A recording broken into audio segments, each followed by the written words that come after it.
बिस्मिल्लाहिर्रहमानिर्रहीम। अस्सलाम वालेकुम। पंजाब और खैबर पख्तूनख्वा में इलेक्शन इल्तवा में डालने के इलेक्शन कमीशन ऑफ पाकिस्तान के फैसले के खिलाफ सुप्रीम कोर्ट ऑफ पाकिस्तान की आज की जो समाअत है वो इंतहाई अहमियत की हामिल है। चीफ जस्टिस उमर अता बंदयाल छा गए हैं। जिस तरह हिकमत और दानिशमंदी के जरिए उन्होंने ताकतवर हलकों और पीडीएम हुकूमत को दबोच लिया है, अब इलेक्शन से भागने के रास्ते बंद होते दिखाई दे रहे हैं। मरियम नवाज और शहबाज शरीफ को भी आज की इसकी जो समाअत है उसमें बड़ा दो टोक अंदाज के अंदर पैगाम दिया गया है और साथ ही सेक्रेटरी खजाना और सेक्रेटरी दिफा को तलब भी कर लिया गया। आज की बड़ी अहम समाअत है, इसका हवाल आपके सामने रखना है। दूसरी तरफ इमरान खान भी मैदान में आ गए हैं। 1997 तर्ज का सुप्रीम कोर्ट ऑफ पाकिस्तान पर हमला हो सकता है, लिहाजा आवाम को हंगामी तौर पर सड़कों पर निकलने का अलर्ट जारी किया गया। उन्होंने क्या पैगाम दिया है, इसी से हम वीडियो का आगाज करेंगे और मैं उम्मीद करूंगा कि आप समाअत करेंगे और अपने कीमती फीडबैक से जरूर आगाह करेंगे।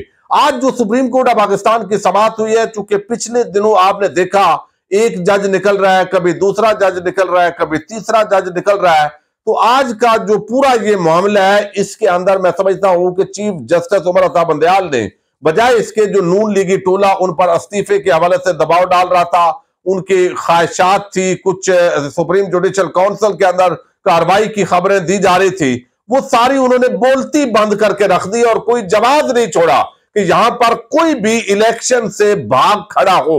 उनके हाथ पांव बांधे हैं, मैं ये तो आपके सामने रखूंगा, लेकिन यहां पर जो है इमरान खान साहब ने बड़ा वाज़े अंदाज के अंदर एक पैगाम दिया है और वो पैगाम उन्होंने बताया है कि नून लीग ने जैसे 1997 में नवाज शरीफ के खिलाफ तौहीन अदालत की दरखास्त पर समाअत करने वाले चीफ जस्टिस सजाद अली शाह पर हमले के लिए सुप्रीम कोर्ट पर धावा बोला, वैसे ही एक मर्तबा फिर ये सुप्रीम कोर्ट ऑफ पाकिस्तान और चीफ जस्टिस को धमका रही है, यानी नून लीग, क्योंकि इंतखाबात से खौफजदा है।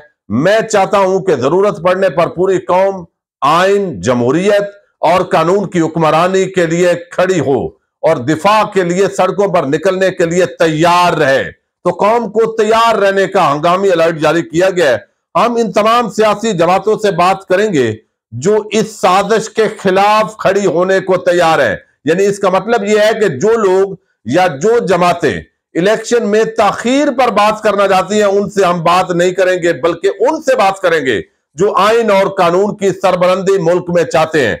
साथ ही उन्होंने कहा कि मेरी अपनी वकला बरादरी से खसूसी अपील है कि आईन पाकिस्तान और कानून की हुक्मरानी के तहफ़्फ़ुज़ के लिए इसी तरह आगे बढ़कर किरदार अदा करें जैसे उन्होंने 2007 की वकला तहरीक के दौरान किया था। तो अब ज़ाहिर है हुकूमत की अब भी पूरी कोशिश है, अब भी वो सुप्रीम कोर्ट से लड़ेंगे, अब भी वो जजेस के खिलाफ लड़ाई तो लड़ेंगे। आज अभी 2 दिन मिल गए, पीर तक जो समाअत मुलतवी हुई है, मजीद साजिशें, मफरूदे, ख्यालात, क्योंकि असल मामला तो वही खड़ा है कि भाई इलेक्शन हुए तो इमरान खान आ जाएगा, हमने धांधली भी नहीं, धांधला किया फिर भी इमरान खान आ जाएगा।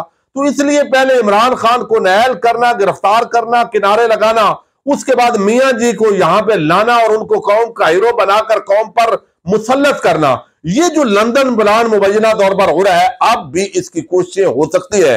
लेकिन आज की जो समाअत है मैं समझता हूं सबके लिए बहुत वाज़े अंदाज के अंदर जो है ये पैगाम था। अब इस पर मरियम नवाज ने जवाब भी दिया है, यानी मरियम नवाज हर बात में इमरान खान को जवाब देकर कोशिश करती है कि वो बताया जाए कि वो भी उनके लेवल के लीडर है। तो उन्होंने कहा जी तुम्हें आइन शिकन का खिताब मिलने पर जजेस की तस्वीर पर जूते किसने बरसाए, यानी ये लंदन का वाकया है।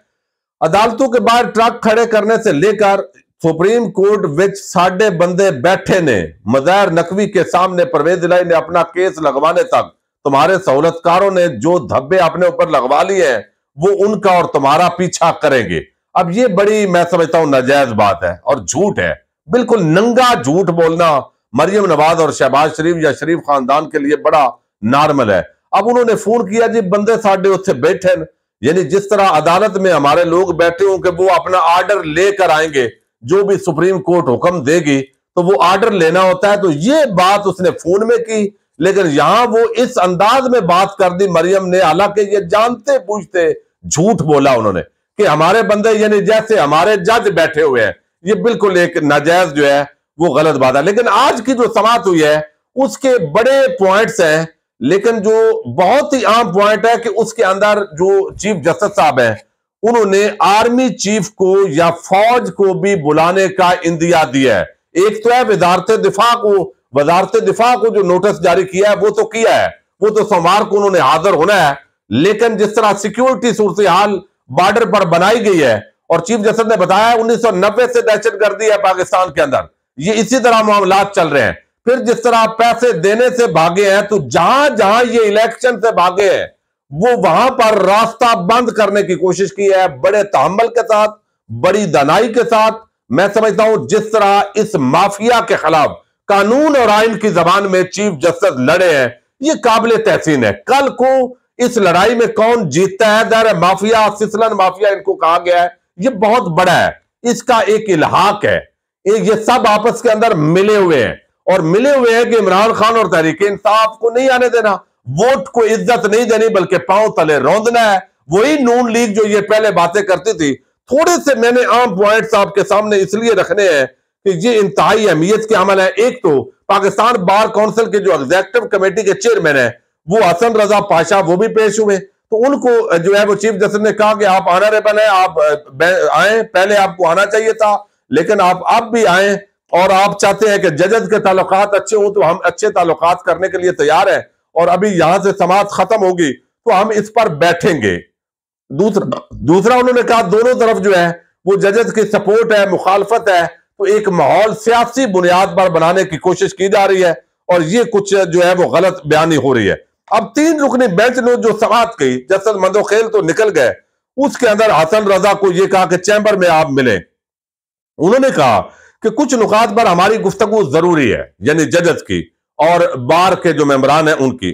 सियासी मामलात जो है वो सामने आए जिस पर मीडिया और प्रेस कॉन्फ्रेंस से तेल डाला गया, लेकिन अदालत ने सारे मामले पर तहम्मुल का मुजाहरा किया। फिर उन्होंने कहा कि कुछ लोग चंद जजेस पर तनकीद कर रहे हैं, कुछ दूसरे चंद पर तनकीद कर रहे हैं, हम इस मामले को देखेंगे। फिर उन्होंने कहा सुप्रीम कोर्ट बार के सदर यानी आबद जुबैरी साहब मुझसे राब्ते में है, मामला सिर्फ बैरूनी उमज का होता तो हमारी जिंदगी पुरसकून होती, यानी हम भी माफिया के मुताबिक फैसले देते तो बल्ले बल्ले होती, लेकिन ऐसा नहीं है। बाद औकात मीडिया भी गलत बात कर देता है। फिर उन्होंने कहा कि अटार्नी जनरल मंसूर अवान वो जो नुक्ता उठाना चाहते हैं वो उठाएं। अटार्नी जनरल ने कहा जी अदालत ने कुछ मुकदमात में हालात की पैरवी के लिए फरीकैन को हदायत की, अदालत से गुजारिश है पहले दर्जा हरारत कम करें, मुल्क में हर तरफ दर्जा हरारत कम करना चाहिए। इस पर चीफ जस्टिस ने कहा कि इस बात के लिए तो हमने आपको कहा था, अब वक्त के साथ ही दर्जा हरारत कम हो सकता है। अदालत ने हमेशा आइन को ही फोकियत दी है। जजेस को दफातर से निकाल कर घरों में कैद किया गया, ये चीफ जस्टिस ने कहा, पुरानी बात है। मौजूदा हुआ कि जजेस वापस दफातर में आ गए, यानी परवेज मुशर्रफ के दौर में 90 की दहाई में कई बेहतरीन जजेस वापस नहीं आ सके। आइन जमहूरियत को जिंदा रखना है, लिहाजा एक बात तो आज तय हुई है कि चीफ जस्टिस बंदयाल अगर चीफ जस्टिस रहते हैं, कोई प्लान कोई साजिश अगर कामयाब ना हुई तो आइन और कानून से वो नहीं हटेंगे। थोड़ी बहुत कोई 4 हफ्ते की, 6 हफ्ते की, 2 हफ्ते की इलेक्शन की डेट में वो ताखीर कर सकते हैं, लेकिन भागना वो नहीं देंगे। आगे बड़ी आम बात की गई, उन्होंने कहा कि ये सारी चीजें जो है वो होती रही। चीफ जस्टिस ने कहा असम्बलियों की मुद्दत वैसे भी अगस्त में मुकम्मल हो रही है, अगर हुकूमत और अपोजिशन के मुज़ाकरात हो तो कुछ दिन वक्फा कर लेंगे, यानी अगर मुज़ाकरात नहीं होते तो आईनी किरदार अदा करेंगे। अदालती फैसला देखकर आपको कहेगा कि बाअख्तियार फैसला है, यानी जब फैसला आएगा तो आप बोलेंगे कि ये बाअख्तियार फैसला है। यानी पहले अगर आपस में दोनों फरीकैन मिल बैठ जाए तो इलेक्शन का तय कर ले तो ये ज्यादा अच्छा होगा। ये मौका दिया है चीफ जस्टिस ने। साथ ही उन्होंने कहा कि हर फरीक के हर नुक्ते के फैसले में जिक्र करेंगे। 20 अरब के अखराजात पर पहले अदालत को बताएं, अखराजात कम करने की तजवीज दी थी। दूसरा मसला सिक्योरिटी का है। चीफ जस्टिस ने कहा कि निस्फ पोलिंग स्टेशन इंतहाई असास या असास है। सिर्फ ये कहना काफी नहीं कि मुल्क में दहशतगर्दी है, दहशतगर्दी तो 90 की दहाई से है। यानी अदालत को बताया गया कि अफवाज बॉर्डर पर मसरूफ है, इस मामले को भी देखना है। तो यहां पर इंदिया भी दिया है चीफ जस्टिस ने कि आर्मी चीफ को या फौज की किसी आला अफसर को भी बुलाया जा सकता है। अटार्नी जनरल मंसूर अवान उन्होंने कहा कि आज अदालत का जारी सर्कुलर देखा, जस्टिस जमाल मंदोखेल का नोट भी पढ़ा, जस्टिस जमाल मदखेल बेंच से अलग हो चुके हैं। दूसरा नुक्ता 1 मार्च के फैसले के तनासब का है। तीसरा नुक्ता 1 मार्च के फैसले की बुनियाद पर ही मौजूदा दरखास्त की बुनियाद 1 मार्च का अदालती हुक्म है, यानी वो चूंकि अक्सरियत और अकलियत 4 और 3 के फैसले की बात कर रहे हैं। फिर उन्होंने कहा कि अदालती हुक्म पढ़कर सुनाया जो अटॉर्नी जनरल 27 फरवरी का, इस पर चीफ जस्टिस ने कहा कि जरा दोबारा पढ़ें, ये 1 मार्च का जो है वो आप पढ़ें। तो अटॉर्नी जनरल ने तो आज दलाल दिए और चीफ जस्टिस साहब ने ऑडियोज का जो जिक्र किया, उन्होंने काजी फायद ईसा जिस करब से गुजरे केस अपने के दौरान, उन्होंने कहा अब मज़ाहिर अली अकबर नकवी उनके खिलाफ केस किया है, अगर कोई टैक्स का मामला है तो जाके FBI और बाकी इदारे जो है वो करे कार्रवाई, जो वो कर सकते हैं, कोई सबूत तो सामने लाए। वैसे ही एक सियासी बयानिया बनाकर एक जज को राउंड डालना, ये वो उन्होंने कहा कि ये काबिल कबूल नहीं होगा। दूसरा जो है वो उन्होंने मजीद कहा कि मौजूदा दौर में रोज निपटाए जाते हैं, यानी जो दरखास्त है उन्होंने फुल कोर्ट बनाने की वो भी मुस्तरद कर दी और उन्होंने कहा कि ये सारी चीजें हमने सोची थी। पिछले भी अरसे के अंदर जो है वो बलूचिस्तान, क्वेटा और कराची के अंदर बेंच काम कर रहे थे। अगले हफ्ते भी जो जजेस हैं उन्होंने लाहौर रजिस्ट्री के अंदर समाअत करनी है। तो इस तरह फुल कोर्ट बनाएंगे तो ये फैसला कोई भी नहीं हो सकेगा और ये रूटीन के काम भी चलाने होते हैं, इसलिए ये मामला भी आगे नहीं बढ़ सकता। फिर उन्होंने अपने जो जजेस हैं उन्होंने उनकी तारीफ की। उन्होंने कहा कि अतर मिनल्ला साहब को मैंने आइन से हम आंक पाया, justice Mansoor Ali Shah, justice Yahya Afridi, justice Munib Akhtar आइन के माहिर है, जस्टिस एजाजुल हसन भी आइन के माहिर है। उन्होंने कहा आप पूछ सकते हैं कि जस्टिस मज़ाहिर नकवी को क्यों शामिल किया गया, तो ये मैं एक खामोश पैगाम दिया है कि जजेस जो है वो आप इस तरह अगर तनकीद करेंगे और इस तरह बेतुका सारा करेंगे तो ये जजेस बैठे हैं, या तो आप कोई सबूत लाएं वरना ये जो एक माहौल है ये ना बनाए। काजी फायद ईसा का भी उन्होंने हवाला दिया, लेकिन साथ ही जो है उन्होंने बताया कि जो कुछ आज तक किया आइन और कानून के मुताबिक किया। टैक्स का मामला है तो मुतलका अफसर को कहें ट्रेस करें, टैक्स मामले पर केस जज का ट्रायल करें, यानी वो कोई मसला नहीं है। फिर उन्होंने कहा कि इरफान कादर जो है उन्होंने कहा जी हम भी चूंकि जज्बाती हो गए थे चीफ जस्टिस, और उन्होंने कहा जी हम भी फिर जज्बाती हो जाएंगे, 3 दिन मुझे भी सुने, मैं रोज यहाँ पे बैठता हूं मुझे कोई सुनता नहीं है। तो उनको कहा गया 3 मिनट आप भी बोल लें। उन्होंने कहा मुख्तसार बात करने की कोशिश करूंगा, जिस पर चीफ जस्टिस ने कहा कि अटॉर्नी जनरल साहब केस की बात करें, इधर उधर की बातें ना करें। तो ये अटॉर्नी जनरल की जो बात है वो दरमियान में आ गई। जस्टिस एजाजुल हसन ने कहा कि आपको मालूमात नहीं, कानून के तहत अदालत की मुआवनत करनी है। चीफ जस्टिस ने कहा कि हम तमाम फरीकैन की बात करने का मौका देंगे। 20 अरब रुपए की अदायगी नहीं की, हुकूमत को 1500 अरब के खसारे हैं, ये जस्टिस मुनीब अख्तर ने कहा है। उन्होंने कहा जी 15 अरब रुपए खसारा है बजट के अंदर, 20 अरब के इलेक्शन होने और ये कोई आपका जवाब बनता है कि इसकी वजह से टोटल खसारा कितना बढ़ेगा। जिस पर जस्टिस एजाजुल हसन ने कहा क्या 20 अरब की अदायगी से हुकूमत दिवालिया हो जाएगी, और पहले 500 अरब किसने इस मुल्क को कंगाल किया है, ये बात भी बड़ी आम है। फिर बहरहाल ये कोई उसकी दलील नहीं है। 1500 अरब रुपए का जस्टिस मुनीब ने भी बात की और उन्होंने कहा कि यहां पर 20 अरब खर्च होते हैं तो खसारा कितने फीसद बढ़ेगा ये बताएं। और फिर अटॉर्नी जनरल ने कहा जिमनी बजट में 170 अरब की तवक्को है, अगर पूरा जमा हो गया। जस्टिस मुनीब अख्तर ने कहा कि फेडरल को कंसोलिडेटेड फंड होता है वो किधर है, किसके पास है। उन्होंने कहा जी वो वजारत खजाना के पास। इस पर जज साहब ने कहा दोबारा जरा पढ़ के आए, ये स्टेट बैंक ऑफ पाकिस्तान के पास होता है। तो उन्होंने कहा जी पैसे कहां से आने हैं ये भी हम हाल निकाल लेंगे, ये भी आपको बताएंगे कहां से लगाने हैं। सेक्रेटरी दिफा और सेक्रेटरी खजाना को सोमवार को तलब कर लिया है और उन्होंने कहा आइन और कानून के मुताबिक फैसला होगा। बेहतर यह है कि हुकूमत और अपोजिशन बैठ जाए। अब यहां तो मसले इमरान खान को माइनस करने का है तो वो सारे परेशान है। अब जो है वो चीखो पुकार शुरू है। आज के टॉक शोज और कल के 2 दिन के टॉक शोज जब आप सुनेंगे तो आपको लगेगा कि नून लीग, जरदारी और शहबाज शरीफ और नवाज शरीफ के जो नौकर हैं वो सारे चीखो पुकार में है।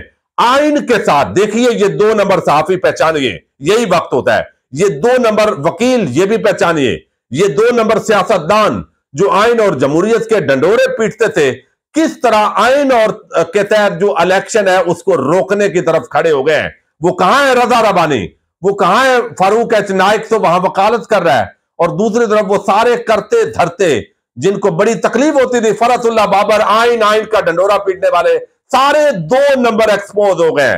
कुछ इमरान खान ने कर दिए और बाकी चीफ जस्टिस उमर अता बंदयाल जो है वो करके सबके चेहरे नंगे करके रख रहे हैं। और मैं एतजाज हसन जो है उनको जरूर अप्रिशिएट करूंगा। उनके बयानात का भी बड़ा गहरा असर है इस पूरे मामले में। इजाजत दीजिएगा, अल्लाह हाफिज।